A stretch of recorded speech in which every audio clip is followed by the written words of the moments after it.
Hello दोस्तों, welcome to only IAS. Date है आज की 29 नवंबर 2022 एंड आप सभी का स्वागत है आज के एडिटोरियल डिस्कशन में। देखिए, आज हम टोटल 3 मुद्दे डिस्कस करेंगे। पहला मुद्दा है डोमेस्टिक वायलेंस से संबंधित। रिसर्चर या बात कर लीजिए राइटर, उन्होंने कुछ रिसर्च करी है इसके रिगार्डिंग, तो कुछ इंपॉर्टेंट फाइंडिंग्स हैं जिनको हम अपने आंसर्स में यूज़ कर सकते हैं। इसके बाद जो दूसरा मुद्दा होगा वो हम डिस्कस करेंगे थोड़ा इंडिया अफ्रीका के जो रिलेशंस है ना, स्पेशली डिफेंस सेक्टर के अंदर, उनको समझने की कोशिश करेंगे। तीसरा जो मुद्दा है वो जुवेनाइल जस्टिस से संबंधित है। तो तीनों मुद्दे एक-एक करके देखेंगे एंड समझेंगे कि क्या इश्यूज यहाँ पे कॉरस्पॉन्डिंग हमें देखने को मिलते हैं। बट उससे पहले आज की कोट ऑफ द डे जो क्या है नेल्सन मंडेला जी के द्वारा। ये क्या बोल रहे हैं? डू नॉट जज मी बाय माय सक्सेस, जज me by how many times I fell down and got back up again. देखो, लाइफ में मैंने आपको पहले भी डिस्कस किया हुआ है, फेलियर सबको आते हैं, पर इंपॉर्टेंट चीज़ क्या होती है कि क्या आप फेलियर से क्या सीखते हो एंड अगली बार आप सक्सेस की तरफ मूव ऑन करते हो। देखो, लाइफ में ना सक्सेस कोई ऐसे नहीं होती कि आपका बिल्कुल स्ट्रेट पाथ है, आप यहाँ से स्टार्ट करें पॉइंट ए से और पॉइंट बी में पहुंच गए। नहीं, लाइफ में अप्स एंड डाउन्स डेफिनेटली आते हैं, but even with those ups and downs कहीं ना कहीं अगर आप सही डायरेक्शन में चले हो, अपनी एफर्ट्स और अपनी हिम्मत को बिल्कुल अपने साथ में लेकर चले हो, तो डेफिनेटली आप अपने गोल तक पहुंचते ही पहुंचते हो। एग्जाम्पल लेते हैं थॉमस एडिसन का। ठीक है, लाइट बल्ब इन्वेंट करना था, हजारों ही बार अनसक्सेसफुल अटेम्प्ट हुए, बिल्कुल हुए, राइट? तो कितनी बार वो गिरे और कितनी बार वापस उठे ताकि एक नया अटेम्प्ट कर पाऊं, अपनी इन्वेंशन तक मैं पहुंच पाऊं। तो एक एग्जांपल हमारे ये हो गए, बहुत ही रियल लाइफ एग्जांपल है। ठीक है ना? आप जानते हो अब्राहम लिंकन के बारे में। ठीक है, one of the most famous presidents of United States of America, right? कितने अच्छे अच्छे काम किए उन्होंने यूएस के लिए, पर क्या आप ये जानते हो कि उन्होंने अपनी लाइफ के अंदर मोस्ट ऑफ द इलेक्शंस, जब भी वो किसी ना किसी तरह से इलेक्शंस में पार्टिसिपेट किया है, ज्यादातर इलेक्शन उन्होंने हारे हैं। ठीक है, तो पर ऐसा नहीं था कि उन्होंने अपनी हार से अपना पीछे हट गए, नहीं, अपनी गलतियों को सुधारा, अपनी गलतियों को समझा, उनको वर्क किया एंड वापस उठ खड़े हुए। ठीक है ना? उसी तरह से आजकल ना, देखो, आप जानते भी हो इलॉन मस्क। ठीक है, ऑल्दो आजकल थोड़ी कंट्रोवर्सीज में है ड्यू टू ट्विटर से रिगार्डिंग, बट आप एज एन इन्वेंटर या फिर एज अ एक तरह से विजनरी आप देखते हो कि फ्यूचर में कितना अच्छा इनका विजन है। ठीक है ना? तो काफी बार इलोन मस्क ने भी अपनी अलग अलग जो भी एंटरप्राइजेस थी उनमें काफी बार फेलियर्स देखे हैं, पर इनकी कोशिश थी कि नहीं, मुझे दुनिया के लिए कुछ अलग करना है, कुछ डिफरेंट करना है, एंड उसी बेसिस के ऊपर वो वापस हर बार, इवन जब उनका फेलियर भी देखने को मिले हैं, वो वापस आए हैं। ठीक है ना? हम doctor B are Ambedkar ji को देख सकते हो, लाइफ के अंदर बहुत सारे सेटबैक्स देखे इन्होंने भी। ठीक है ना? एक आप जानते हो कि कितना डिस्क्रिमिनेशन इनको अपनी स्टार्टिंग लाइफ के अंदर फेस करना पड़ा, but even with all those things he decided कि नहीं, कुछ चेंज करना है, तो उसके बेसिस पे वो वर्क करते रहे, राइट? इवन देखो, नेल्सन मंडेला जी ने खुद ये कोट लिखी है, तो नेल्सन मंडेला की भी लाइफ आप जानते हो, गांधी जी की लाइफ भी आप जानते हो। इन सभी ने अपनी लाइफ के अंदर बहुत सारे सेटबैक्स देखे हैं। गांधी जी के लिए कि चौरी चौरा जो इंसिडेंट था वो काफी मेजर एक सेटबैक का था। ठीक है, but even with that he decided कि नहीं, हम कम बैक करेंगे, इंडिया के इंडिपेंडेंस के लिए लड़ेंगे, और वो लड़े भी। ठीक है ना? तो इस तरह से आपको भी देखो, आपकी यूपीएससी जर्नी के अंदर आई एम वेरी श्योर, जरूरी नहीं है कि आप में से सभी फर्स्ट एस्पिरेंट हो। ठीक है, कई बार कई लोगों का सेकंड, थर्ड, फोर्थ अटेम्प्ट भी है, आई नो दैट। तो बहुत सारे आप लोगों ने भी अपनी लाइफ के अंदर, यूपीएससी जर्नी के अंदर या इन जनरल लाइफ के अंदर भी कुछ अपने फेलियर्स देखे होंगे। पर इंपॉर्टेंट ये नहीं है कि आप कितनी बार फेल हुए, इंपॉर्टेंट ये है कि कितनी बार आप गिरे और वापस खड़े हुए। ठीक है ना? बॉक्सिंग के अंदर बोलते हैं ना कि ये चीज होती है, ठीक है ना, कि आप कितनी बार आप खड़े हो पाते हो वापस। तो यही हमें चीज अपनी लाइफ के अंदर भी करनी है कि हाँ, मुश्किलें आएंगी, गलतियां करेंगे, बट गलतियों से सीखेंगे, वापस खड़े होंगे एंड सक्सेस की तरफ पहुंचेंगे। तो लाइफ ध्यान में रखना इसी तरह से वर्क कर दी है, कोई स्ट्रेट पाथ नहीं होता। आई बात समझ में? ठीक है, तो चलते हैं हमारे पहले आर्टिकल की तरफ, जो क्या है, still a nightmare for domestic violence survivors. और इसको आप जीएस पेपर 1 के कंपोनेंट के साथ रिलेट कर सकते हो, एंड इस पर्टिकुलर जीएस पेपर 2 के इस कंपोनेंट के साथ भी रिलेट किया जा सकता है। देखिए, कुछ दिन पहले ना मैंने आपके साथ एक आर्टिकल डिस्कस किया था, जहां मैंने आपको बताया था कि जो 25 नवंबर है वो क्या सेलिब्रेट किया जाता है, as a elimination of discrimination या फिर elimination of violence against women. ठीक है ना? 25 नवंबर को हम ये सेलिब्रेट करते हैं, बिल्कुल। पर इसके ही कुछ दिन पहले हमें एक चीज देखने को मिली, एक इंसिडेंट आप सभी ने भी सुना होगा, I am very sure, Delhi के आसपास का ही इंसिडेंट है, जहां पर क्या हुआ, एक ठीक है ना, एक पर्सन ने अपने जो पार्टनर था उसको, उसका मर्डर, उसका इल्जाम इस तरह से है कि उसका मर्डर किया गया एंड उसके छोटे छोटे टुकड़े काट के अलग अलग जगह फेंकेंगे। ठीक है। और ये सिंगल इंसिडेंट नहीं है, इस तरह के बहुत सारे इंसिडेंट पिछले कुछ हफ्ते के अंदर ना बहुत सारे इस तरह के इंसिडेंट हमें सुनने को मिले हुए हैं। तो यहाँ पर ना क्वेश्चन आ जाता है कि भैया ये जो protection of women against domestic violence act है, ये अच्छे से काम कर भी रहा है या नहीं कर रहा? क्या इसके रिगार्डिंग जो इश्यूज हैं या फिर जो ये अचीव करना चाहता है कि हाँ, वुमेन के अगेंस्ट डोमेस्टिक वायलेंस नहीं होना चाहिए, यहाँ पर इंटीमेट पार्टनर को भी ये सारी चीजें इंक्लूड करी गई हैं, इवन कोई मैरिड नहीं भी है उसको भी इंक्लूड किया गया है। तो ये सारे वर्क कर भी रहे हैं नहीं कर रहे, ये हमें देखना पड़ेगा। और यहाँ पर ना राइटर ने national family health survey 5 NFHS 5 का डेटा कोट किया है। उस डेटा के हिसाब से क्या बोला गया है कि नियरली जो 1/3 वुमेन है ना जिनकी शादी हुई है बिटवीन 18 टू 49 ईयर्स, उन्होंने बताया है कि उनको कभी ना कभी किसी ना किसी प्रकार का वायलेंस फेस करने को मिला है। वो किस तरह का वायलेंस हो सकता है? देखो, आप सिर्फ ना डोमेस्टिक वायलेंस का मतलब फिजिकल वायलेंस के ऊपर मत जाओ, नहीं। फिजिकल वायलेंस के साथ ही साथ एक तरह का इमोशनल वायलेंस, ठीक है ना, एक तरह का सेक्सुअल वायलेंस, ये सारी चीजें आपके इसके अंदर आ जाती हैं। तो 1/3 वुमेन ने तो अग्री कर लिया, आप समझ रहे हो? ये तो अग्री करने वाली महिलाएं कि हाँ, हमने ये चीज फेस किया है। बहुत सारी महिलाएं तो ऐसी भी होंगी ना जिन्होंने एक्चुअल में अपनी लाइफ में फेस किया होगा डोमेस्टिक वायलेंस, पर उन्होंने मना कर दिया कि हमें हमें हमारे हस्बैंड ने कभी ऐसा नहीं किया, राइट? तो ये नंबर एक्चुअल में बहुत ज्यादा है, पर 1/3 तो ऐसी है जिन्होंने एग्री किया हुआ है। और ऊपर से देखिए, ये जो नंबर है ना, हमें रूरल एरियाज में ज्यादा देखने को मिलता है as compare to urban areas. और रूरल में आप नोटिस कर भी सकते हो, रूरल में तो जो हम रिपोर्टिंग की बात करते हैं वो तो और कम होगी, ठीक है, या फिर जो अग्री करते हैं उनकी नंबर तो और कम होगा। तो कहने का पॉइंट ये है कि इंडिया में बहुत सारी मेजोरिटी ऑफ द वुमेन ऐसी होती हैं जो अपनी लाइफ के अंदर कभी ना कभी किसी ना किसी प्रकार का वायलेंस जरूर डेफिनेटली फेस करती हैं। और ये जो नेशनल फैमिली हेल्थ सर्वे का डेटा था ना, इन्होंने जो 1/3 वाला नंबर दिया है, ये सिर्फ उनके हस्बैंड से है, ठीक है। ये नंबर में सिर्फ हस्बैंड के द्वारा वायलेंस कैप्चर हुआ है। इसके अंदर हो सकता है किसी के सास, किसी के ससुर, और या फिर कोई भी और भी फैमिली मेंबर्स के थ्रू हुआ हो, तो वो यहाँ पे इस डेटा के अंदर कैप्चर नहीं है। तो नंबर एक्चुअल में बहुत ज्यादा बड़ा हो जाएगा, ठीक है ना। तो राइटर का यही पॉइंट है, देखो 17 साल पहले 2005 के अंदर हमने ये डोमेस्टिक वायलेंस एक्ट लेकर आए, protection of women against domestic violence, ये वाला एक्ट लेकर आए। पर आज भी टाइम के ऊपर कुछ ना कुछ इश्यूज हमें यहाँ पे देखने को मिलते हैं। या तो ऐसा है कि इस लॉ को अच्छे से इम्प्लीमेंट नहीं हुआ, कई जगह लॉ की प्रॉपर अवेलेबिलिटी नहीं है, या फिर जो वुमेन है उनकी रीच से बहुत ज्यादा दूर जा चुका है ये लॉ, राइट। ऊपर से देखिए, यहाँ पर NFHS का डेटा जो बता रहा है हमें, उसमें ये है कि जिन्होंने डोमेस्टिक वायलेंस कभी ना कभी फेस किया है ना, उसमें से सिर्फ 14% महिलाएं ऐसी हैं जिन्होंने कुछ हद तक किसी से हेल्प मांगी है। आई बात समझ में? और रूरल एरियाज में नंबर और भी कम हो जाता है। मान लीजिए, मैं आपको एग्जांपल समझाता हूँ, अगर 100 महिलाएं हैं ना, तो ऐसा NFHS बोलती है कि नियरली 32 महिलाएं ऐसी हैं उनमें से जिन्होंने बताया है कि वो वायलेंस फेस करती हैं। और 32 का 14%, ठीक है ना, नियरली आप मान के चल सकते हो सिर्फ 5 महिलाएं ऐसी हैं जिन्होंने ये बात मानी कि ठीक है, 32 का 14%, नियरली 5 महिलाएं आएंगी।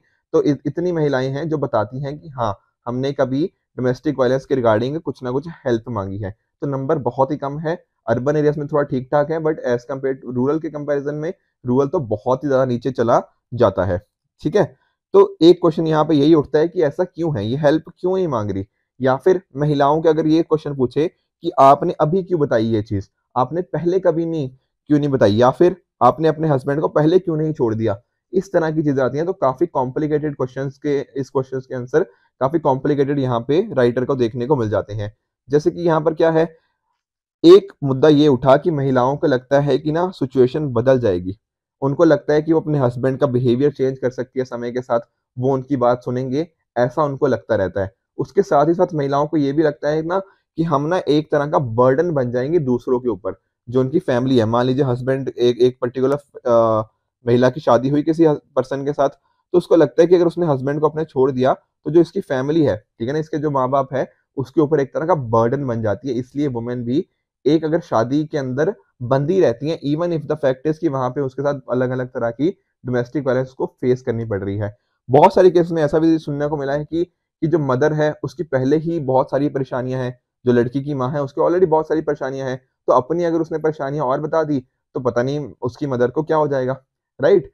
तो इस तरह का ये चीजें हमें यहाँ पे देखने को मिली है। उसके साथ ही साथ लड़कियों को ये भी लगता है कि ना कि वो अपनी फैमिली का ना नाम लेकर आई है अपने साथ।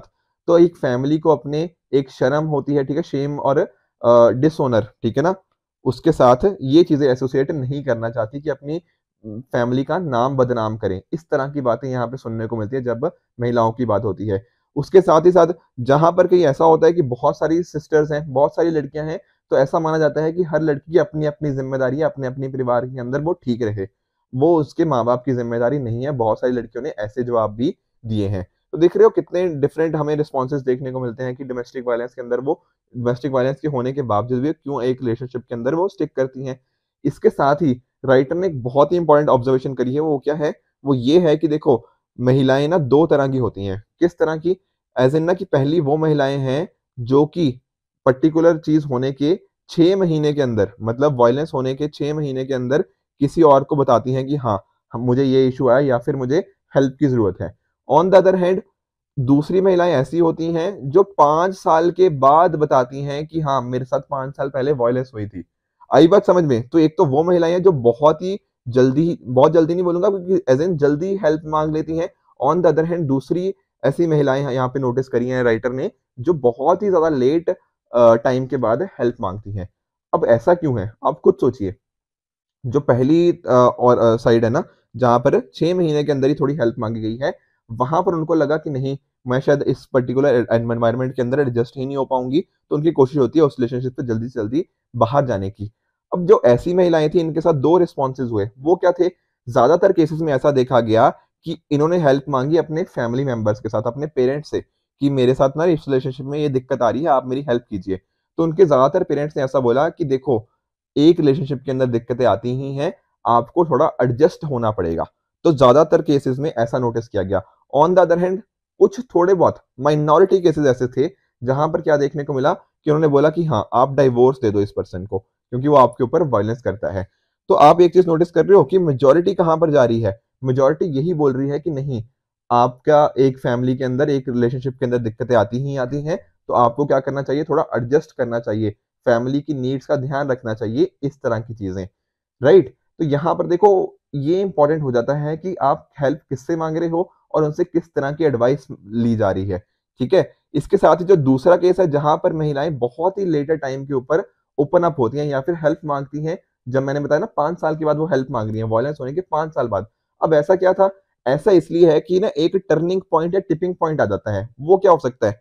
देखो, जो महिला है, उसको हो सकता है लगे कि यार मेरे बच्चे भी सेफ नहीं है इस पर्सन के साथ, ठीक है? जिसके साथ उसकी शादी हुई है, हो सकता है उसके साथ उसके बच्चे भी वो सेफ्टी ना फ़ील करें, या फिर उसको पता लग जाए कि हस्बैंड का किसी न किसी के साथ अफ़ेयर चल रहा है, या फिर जो डोमेस्टिक वायलेंस हो रही है वो इतनी ज़्यादा बढ़ जाती है कि कुछ ना कुछ मेडिकल हेल्प लेने की सिचुएशन आ जाती है।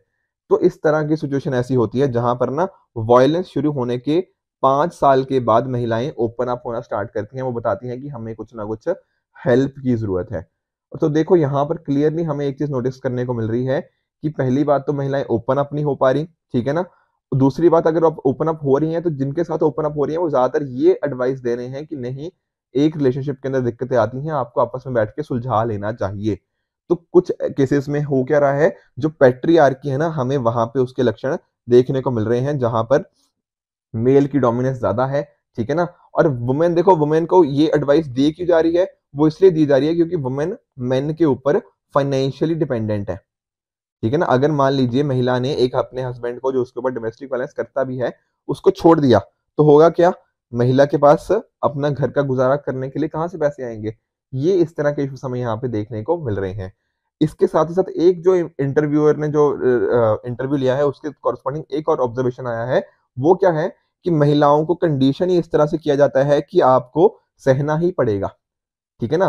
कि आपके ऊपर ज़ुल्म होगा ही होगा। महिलाओं को कंडीशन ही इस तरह से किया गया है कि हस्बैंड सुपीरियर है और वुमेन नीचे है। तो पैट्रियार्की यहाँ पे देखने को मिलती है कि हाँ, अगर अगर एक कोई हस्बैंड ना अपनी वाइफ को मारता है, पीटता है, तो उसका हक है, ठीक है? एक्सेप्टेबल मान लिया जाता है इस चीज़ को। तो ये भी एक मेजर इश्यू यहाँ पे हमें देखने को मिल जाता है कि सर्वाइवर्स इस वजह से ना ये इश्यू को अपने अंदर ही दबा के रख देती हैं, क्योंकि उनको लगता है कि नहीं, ये ठीक है, अगर मेरे हस्बैंड मार रहे हैं, हो सकता है मेरी ही कोई गलती रही होगी। तो ये सारे इश्यूज़ हमें यहाँ पे देखने को मिलते हैं। तो अभी देखो, राइटर भी यही बात कर रहे हैं कि देखो, अगर ये अपनी हेल्प कहीं से देख रहे हैं, तो हमें इंश्योर करना पड़ेगा कि एक प्रॉपर लीगल जस्टिस इनको हम प्रोवाइड करें, लीगल जस्टिस हर जगह नहीं जा पा रहा, इस वजह से ये सारे इश्यूज हमें यहाँ पे देखने को मिल रहे हैं। कुछ एरियाज ही हैं, जैसे अर्बन एरियाज में हो सकता है जहाँ पे वुमेन थोड़े एम्पावर्ड हो, वहां पर कुछ एनजीओ उनकी हेल्प कर देती हैं, ठीक है ना। तो या फिर वुमेन कहीं ना कहीं अगर एम्पावर्ड ज्यादा है, उसकी खुद की अच्छी जॉब है, ठीक है, अगर उसके पास अच्छा खासा कमा लेती है, तो शायद उस केस में यहाँ पर हमें ये सिचुएशंस कम देखने को मिलती हैं, जहां पर वो इकोनॉमिकली सेल्फ सफिशिएंट है, वो दूसरे के ऊपर निर्भर नहीं है। तो जरूरत क्या है कि वुमेन के पास एक तो देखो अच्छे खासे स्किल्स हों, ताकि वो अपने आप का गुजारा खुद कर पाए, ठीक है, अपने पैरों पे खुद खड़ी हो पाए। इसके साथ ही साथ जो पुलिस है उनको भी प्रॉपर हमें ट्रेन करना पड़ेगा। कई बार ऐसा क्या होता है कि ना पुलिस भी ना प्रॉब्लम का हिस्सा बन जाती है। पुलिस को सोल्यूशन देना चाहिए था, पर पुलिस क्या बोलती है कि नहीं, आप लोग, हम एफआईआर नहीं लिखेंगे आपकी, आप लोग आपस में कॉम्प्रोमाइज कर लो। तो कई बार क्या होता है, वो कॉम्प्रोमाइज तो क्या होता है, वो हस्बैंड फिर उस वाइफ को मारने पीटने लग जाता है। तो इस तरह की सिचुएशन हमें यहाँ पे देखने को मिल रही है। ऊपर से देखिए, जब भी हमने जो डोमेस्टिक वायलेंस एक्ट है उसके अंदर हमने प्रोविजन बना रखी है कि हमें क्या चाहिए, वुमेन को प्रोटेक्शन ऑफिसर्स का कनेक्ट करना है। पर बहुत सारी स्टेट्स ऐसी हैं इंडिया के अंदर जिन्होंने प्रोटेक्शन ऑफिसर्स को अभी तक इम्प्लीमेंट ही नहीं किया, बहुत जगह अपॉइंट ही नहीं हुआ। जहां अपॉइंटमेंट हुई है वहां पे उनके पास ज्यादा काम है, या फिर उतने फंड्स नहीं है, उतने रिसोर्सेज नहीं है। इस वजह से होता क्या है, इस वजह से ये सारी सिचुएशन हमें यहाँ पे नेगेटिव सेंस में देखने को मिल जाती है। तो हमारी स्टेट को आगे आना पड़ेगा ताकि वो अच्छे से काम कर पाए, ठीक है ना। अगर वुमेन को हमने ये प्रॉपर प्रोटेक्शन ना दी, प्रॉपर उनके लिए सहूलियत ना करी, तो कहीं ना कहीं हमें ऐसा मान सकते हैं कि हम अपनी महिलाओं के अगेंस्ट एक बहुत ही मेजर क्राइम कर रहे हैं। तो ये था हमारा आज का पहला एडिटोरियल। जो हम एडिटोरियल डिस्कस करेंगे वो है इंडिया अफ्रीका डिफेंस रिलेशंस से संबंधित, और इसको आप जीएस पेपर 2 के इस पर्टिकुलर कंपोनेंट के साथ रिलेट कर सकते हो। तो देखिए मुद्दा क्या है, दरअसल में ना डिफेंस एक्सपो 2022 अभी रिसेंटली गांधीनगर गुजरात के अंदर हुआ। ये सर डिफेंस एक्सपो क्या चीज़ है, देखिए होता क्या है कि दरअसल में हमारी मिनिस्ट्री ऑफ डिफेंस के द्वारा अपनी जो लैंड पे, नेवल पे, एयरवेज पे, अलग अलग जगह पे जो हमारे सिक्योरिटी सिस्टम है उसका एक तरह का एक फ्लैगशिप इवेंट है। इसमें अलग अलग चीजें दिखाई जाती हैं कि किस तरह से ना मतलब हमारी अलग अलग फोर्सेस क्या काम कर रही हैं, हम मेक इन इंडिया की तरफ कैसे बढ़ रहे हैं, डिफेंस के अंदर जो हम चाहते हैं आत्मनिर्भरता को अचीव करना, वो कैसे अचीव कर रहे हैं, ठीक है। तो इस एक तरह से हर चीज को हम दिखाने की यहाँ पे कोशिश करते हैं वर्ल्ड के सामने। अब ये जो इवेंट होता है हर 2 साल में एक बार होता है, मतलब अभी हुआ गांधीनगर गुजरात में ना 2022 वाला, ये दरअसल में 12वां एडिशन था इसका। इससे पहले जो 11th एडिशन था वो कहाँ हुआ था, वो हुआ था हमारे लखनऊ उत्तर प्रदेश के अंदर, जो कब हुआ था 2020 के अंदर, ठीक है। तो ये ध्यान रखना कि 2 साल में एक बार होता है। अभी जब ये डिफेंस एक्सपो हुआ उसी के साथ ही साथ इंडिया अफ्रीका डिफेंस डायलॉग भी वहीं पर हुआ। अब देखो इंडिया अफ्रीका बहुत इंपॉर्टेंट है, ठीक है ना, दोनों के बीच में रिलेशंस अच्छे होना बहुत इंपॉर्टेंट है। तो गांधीनगर डिक्लेरेशन हमने देखी, इसके कॉरस्पॉन्डिंग की यहाँ पर क्या हुआ, हमने कोशिश करी कि आपस में कॉपरेशन को बढ़ाएं। किन चीजों के अंदर सर कॉपरेशन, देखो इसी चीज के अंदर कि अफ्रीकन डिफेंस फोर्सेस हमसे सीखें। आप जानते हो अफ्रीका हमारा एक बहुत ही इंपॉर्टेंट देखो पार्टनर है, सारी की सारी जितनी भी अफ्रीकन के अंदर कंट्रीज हैं आपस में, कल को वहां पे कोई नेचुरल डिजास्टर आता है तो ह्यूमैनिटेरियन असिस्टेंस दी जा पाए, ठीक है ना, डिजास्टर रिलीफ किया जा पाए। इस तरह की चीजों के अंदर हम कॉपरेशन बढ़ाने की बात कर रहे हैं। उसी तरह से ना देखो हमारे न्यू दिल्ली के अंदर ही एक इंस्टीट्यूट है, Manohar Parrikar institute for defence studies and analysis. ये एक तरह का थिंक टैंक है। यहाँ पर किस तरह से अलग अलग लोगों को ट्रेनिंग दी जाती है, ठीक है ना, इंडियन गवर्नमेंट के डिफेंस हो गया, स्ट्रेटेजिक हो गया, सिक्योरिटी इश्यूज के कॉरस्पॉन्डिंग। तो हमने ये पर्टिकुलर चीजें अफ्रीकन कंट्रीज के लोगों के लिए भी एक्सटेंड करी हैं कि वो भी यहाँ पर आके अपनी फेलोशिप कर पाए, ठीक है। तो इस तरह के अलग अलग हम आपस में कॉपरेशन कर रहे हैं। अब आपस में देखो रिलेशंस इंप्रूव करने की जरूरत क्या है डिफेंस रिलेशंस के कॉरस्पॉन्डिंग, कि देखो इंडिया का ना पूरे अफ्रीकन रीजन के अंदर ही काफी अच्छे, देखो चाहे आप पंडित जवाहरलाल नेहरू के टाइम से ले लो, काफी हमारी एंगेजमेंट वहीं से रही है। कुछ थोड़े बहुत माइनर इश्यूज भी रहे हैं, बट ओवर द टाइम हमने इंडिया और अफ्रीका के बीच में रिलेशंस अच्छे हुए देखते हुए मिले हैं। इसके साथ ही साथ हमें एक मेजर इशू देखने को मिलता है कि देखो एक साइड पे हमें देखने को मिलता है वेस्ट, बेसिकली यूएस हो गया, यूरोप हो गया एक साइड पे, on the other hand Russia China दूसरी साइड के ऊपर। तो अफ्रीका किस तरह से दोनों के बीच में चूज करे, किस तरह से आपस में न्यूट्रल रहे, ठीक है ना। जैसे इंडिया भी एक तरह से न्यूट्रल रहने की कोशिश करता है, हम सबके साथ अलाइन होने की कोशिश करते हैं, पर किसी एक पर्टिकुलर, ऐसा नहीं है कि किसी के कहने पे हम कोई चीज करते हैं, नहीं, हम अपनी स्ट्रेटेजिक ऑटोनॉमी मेंटेन करते हैं। तो अगर अफ्रीकन स्टेट्स को भी अपना इंटरेस्ट सिक्योर करना है, किस तरह से मेंटेन करें, ये चीज यहाँ पे देखने को मिल जाती है। बाकी आप जानते हो मैरीटाइम सिक्योरिटी, ठीक है, अगर आपने नोटिस किया हो तो सोमालिया के आसपास ना, ठीक है, ये सोमालिया के जो आसपास का रीजन है ना यहाँ पे, तो वहां पर पायरेट्स बहुत ज्यादा होते हैं, ठीक है, पायरेसी होती है। Maritime security western India ocean के अंदर इंश्योर करना बहुत जरूरी है। तो इस तरह के जो अलग अलग चैलेंजेस हैं, अनरेगुलेटेड फिशिंग होती है, ह्यूमन ट्रैफिकिंग होती है, यहाँ पर हम क्या कर सकते हैं, आपस में कोऑर्डिनेट कर सकते हैं, इंडिया और अफ्रीका, ये जो इश्यूज आ रहे हैं ना यहाँ पे मैरीटाइम सिक्योरिटी कॉरस्पॉन्डिंग, वहां पे वर्क कर सकते हैं। इसके साथ ही आप जानते हो यहाँ पे क्या लाई करती है, ठीक है, ये देखो ये वाला एरिया क्या है, मेडागास्कर, और यहाँ पर मोजाम्बिक है, तो बीच में ये कौन सी चैनल है, मोजाम्बिक चैनल, ठीक है। यहाँ पर एक इंपॉर्टेंट ये चोक पॉइंट बन जाता है, काफी छोटा एरिया है, ठीक है। तो यहाँ पर ये सारे इश्यूज हमें यहाँ पे देखने को मिलते हैं। तो यहाँ पर प्रॉपर इन चोक पॉइंट्स के ऊपर हम कैसे इंश्योर कर पाए कि कोई इसको बंद ना कर दे, तो प्रॉपर सी लेन ऑफ कम्युनिकेशन हो, वो सारी चीजें। इसके अलावा भी सिर्फ यही चोक पॉइंट नहीं है, ठीक है। एक तो ये मैंने आपको बता दिया चलो कि मोजाम्बिक चैनल वाला ये वाला हो गया, इसके साथ ही साथ बहुत सारे और चौक चोक पॉइंट्स यहाँ पे देखने को मिलते हैं। जैसे फॉर एग्जाम्पल हमें यहाँ पर, ठीक है, मैप पे ध्यान से देखना, इस एरिया में यहाँ पर देखने को क्या मिलता है, बाबल मंदेब, ठीक है। इसके यहाँ पे इस साइड आपको रेड सी दिख जाएगा, इस साइड पे गल्फ ऑफ एडन दिख जाएगा, तो इन दोनों को कनेक्ट कौन करता है, बाबल मंदेब। यहाँ पर अलग अलग कंट्रीज हो गया, अर्थरिया हो गया, जिबूती हो गया, सोमालिया हो गया, और ऊपर वाली साइड यमन हो गया, तो काफी इंपॉर्टेंट चोक पॉइंट आ जाता है। उसी तरह से अगर आप थोड़ा सा ऊपर जाओगे, इस मैप में नहीं दिखेगा, यहाँ पर देखने की कोशिश करना, इस एरिया की बात कर रहा हूँ, ये कौन सा है, स्ट्रेट ऑफ हॉर्मुज, ठीक है ना। ये थोड़ा अगर आपको इसको बड़ा करना है, यहाँ पे बात कर रहा हूँ, स्ट्रेट ऑफ हॉर्मुज यहाँ पे देखने को मिल जाएगा। स्ट्रेट ऑफ हॉर्मुज किसको कनेक्ट करता है, एक साइड पे हमें देखने को मिलती है पर्शियन गल्फ, ठीक है, और दूसरी साइड पे गल्फ ऑफ ओमान। तो इस तरह के बहुत सारे ना स्ट्रेटेजिक चोक पॉइंट्स यहाँ पे हमें देखने को मिल जाते हैं। तो ये अगर हमें इनको सिक्योर करना है, proper ceiling of communication ensure करना है, तो इंडिया और अफ्रीका के डिफेंस रिलेशन अच्छे होने ही होने चाहिए। उसी तरह से देखो टेररिज्म के अगेंस्ट फाइट अगर आप नोटिस करो, जैसे फॉर एग्जाम्पल एक बोको हराम करके है, ठीक है, टेररिस्ट ग्रुप है, इस्लामिक टेररिस्ट ग्रुप है, ये हमें नाइजीरिया हो गया, चैड हो गया, नॉर्दर्न कैमरून हो गया, यहाँ पर देखने को मिल जाता है। उसी तरह से अल शबाब हो गया, ये हमें देखने को मिलता है सोमालिया वाले रीजन के अंदर। तो यहाँ पर अफ्रीकन कंट्रीज भी देखो बहुत ज्यादा इंपैक्टेड हैं टेररिज्म से संबंधित। इंडिया के ऊपर भी देखो बहुत सारे टेररिस्ट अटैक हुए हैं, तो यहाँ पर भी हम मिलकर आपस में टेररिज्म के अगेंस्ट एक फाइट कर सकते हैं। उसके साथ देखो चाइना का इन्फ्लुएंस, आप नोटिस कर ही रहे हो कि चाइना किस तरह से अलग अलग जगह पे अपना इन्फ्लुएंस बढ़ा रहा है। चाहे आप इंडिया के कॉरस्पॉन्डिंग देख लो, हम्बन टोटा पोर्ट हो गया, म्यांमार के साथ कोऑर्डिनेशन है, पाकिस्तान के अंदर ग्वादर पोर्ट हो गया, ठीक है ना। उसी तरह से जिबूती के अंदर अगर आप अफ्रीका में देखना चाहो ना, तो जिबूती के साथ साथ और भी कंट्रीज के अंदर यहाँ पर कोशिश है चाइना की कि इंडियन ओशन रीजन के अंदर अपना अपना वो इन्फ्लुएंस बढ़ाता जाए। अगर इसको कम करना है तो दोनों पर्टिकुलर इंडिया और अफ्रीका एज ए यूनिट दोनों को साथ में आना ही पड़ेगा। साथ ही साथ देखो इंडिया अपने डिफेंस एक्सपोर्ट्स को भी बूस्ट कर सकता है। किस तरह से, देखो अगर आपने नोटिस किया होगा ना, तो इंडिया ने जो मेक इन इंडिया स्टार्ट किया, या फिर डिफेंस के अंदर हमने काफी अच्छा काम किया है। हमारे देखो पहले हम काफी इंपोर्ट डिपेंडेंस से आज भी हैं, पर एक्सपोर्ट्स हमारे कंसिस्टेंटली बूस्ट होते जा रहे हैं पिछले 5-6 सालों के अंदर। अभी हमने रिसेंटली 12,800 करोड़ से भी ज्यादा का एक्सपोर्ट किए हैं डिफेंस एंड टेक्नोलॉजी रिलेटेड जो प्रोडक्ट्स हैं, काफी स्ट्रॉन्ग राइज है। पिछले 5 सालों में देखें ना तो 334% का राइज हुआ है हमारे एक्सपोर्ट के कॉरस्पॉन्डिंग। तो एक अच्छा खासा पोटेंशियल हमें नजर आता है अफ्रीकन कंट्रीज के कॉरस्पॉन्डिंग। बाकी आप जानते हो जो यूएन पीस कीपिंग फोर्सेज है, मैं पहले भी आपके साथ डिस्कस कर चुका हूं, जो ब्लू हेलमेट्स इनको बोलते हैं, तो India has been one of the key contributors.